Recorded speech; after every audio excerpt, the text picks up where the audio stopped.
Hey guys, today is just going to be a little video on I got a new mic. I'm going to go a short little day hike here up the hill. I think it's winter by now. It's definitely a bit of snow, so beautiful day though, just gorgeous, so I'm really happy to get out. So yeah, just gonna test out some different, I'm gonna try some video shots, some different camera angles and whatnot. Just try to prepare for my survival camp I'm gonna be doing in February, this coming February, so stay tuned for that.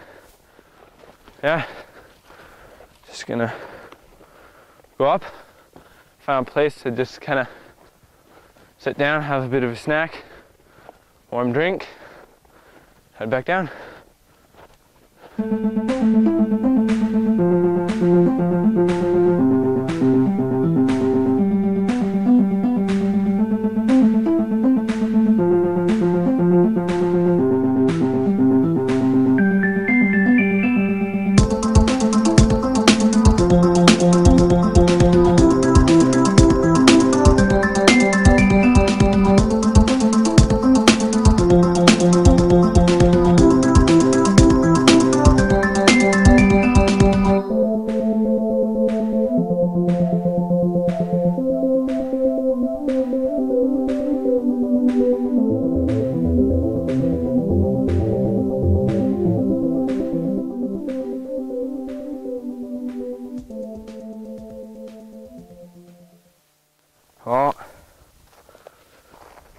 I think it's gonna be right here.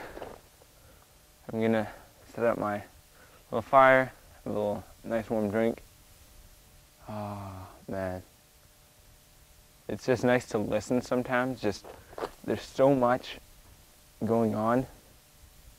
You just have to stop and listen. So I better get my fire going.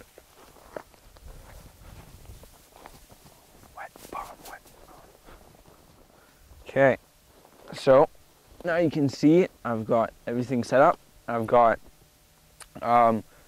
here is just fine grass I've got more grass up here, but this is kind of my finer stuff. I've got some really, I hope it's really fine, kind of seed sprouts that were just little ones over top. They were more fine. Hopefully those will catch a spark. So the grass, it's got to be standing above ground, exposed to the sun. So I just went and I cut some grass that was just exposed to the sun up out of the snow, and you got to cut it quite a ways above where the snow line is. And I've got my nice pencil lead thickness little sticks. Those are going to be my first ones to go on. Those again from a dead standing tree. If it's fallen down, there's much more chance that the wood has absorbed moisture from the ground. So if it's standing and dead, that's the absolute best.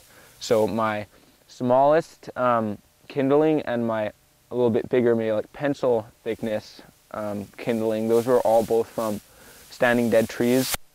The rest I have over here those are just my last stage kindling, would be like thumb thickness and up. It's not a very big pile at all, but that was from a down tree, even though these were, I picked off of the highest branches that were exposed to the sun. So once you go up, once I get a nice bed of embers, then I'm laughing, then I can like burn anything pretty much, as long as I plan ahead. So I'm gonna try to get this going. Okay, so here we go. I've got, see my fine stuff right underneath there. And also, what I forgot to mention is, whenever you're making a fire, especially what I just learned to do this now, it's just natural, is you protect where your fire is going to be with something on the ground. Even if it is dry and the ground doesn't look like there's any moisture in it at all, always protect your fire by putting something underneath. This makes your fire start extremely more efficient, and it stops moisture from being sucked up and gives you a way easier time to make your fire. So here we go. I'm gonna give this a shot. I put my flint stick right on top of my tinder and then just give it a go.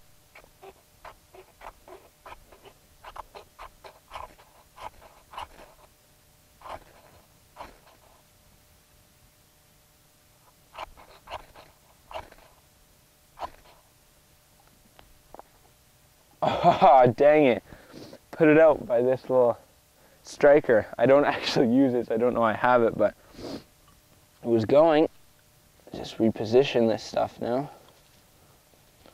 And I'll actually change where my stuff is because the wind.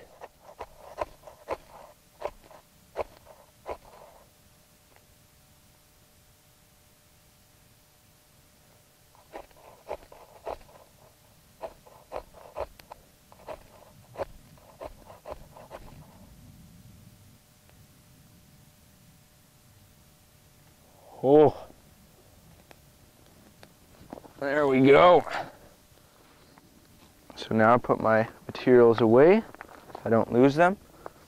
Always give your fire time to grow.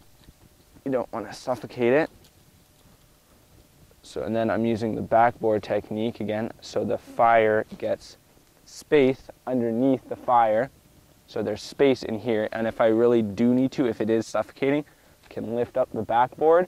That will give it more oxygen. And that is how you build a fire in the wintertime.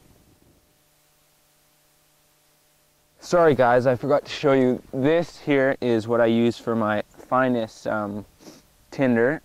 So just the little tops of these little grasses, the young shoots, these are really close to the ground, but the snow is, you know, quite a ways below them and they're still exposed to the sun out of the snow. So I just picked off the tops like this, little tops, and there, just those little things.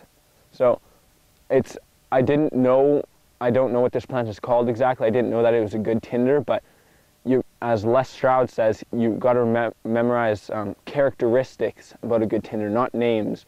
So this, I can see it's got nice little hairs and fibers, which it did catch the spark you saw, and it went up. So just look for a good tinder, not memorize a good tinder.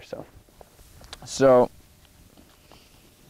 I'm gonna boil a little egg and make some hot chocolate, but so for the water, I did use snow. That is a controversial subject amongst survivalists. Some say you shouldn't do it, especially if you're just eating it. Others say go ahead, it's perfectly fine. I think why not? When I'm drinking it now, I'm letting it come to a boil first, so it does kill if there is any bacteria in it, and then it should be fine. So I don't think it's a big deal, but again, don't take my word for it. If you get sick because you eat snow, not my fault.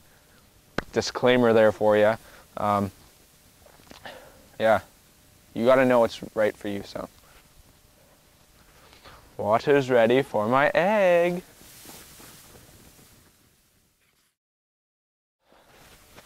Look, it didn't even use this artificial tinder, but I will now. Should have saved that.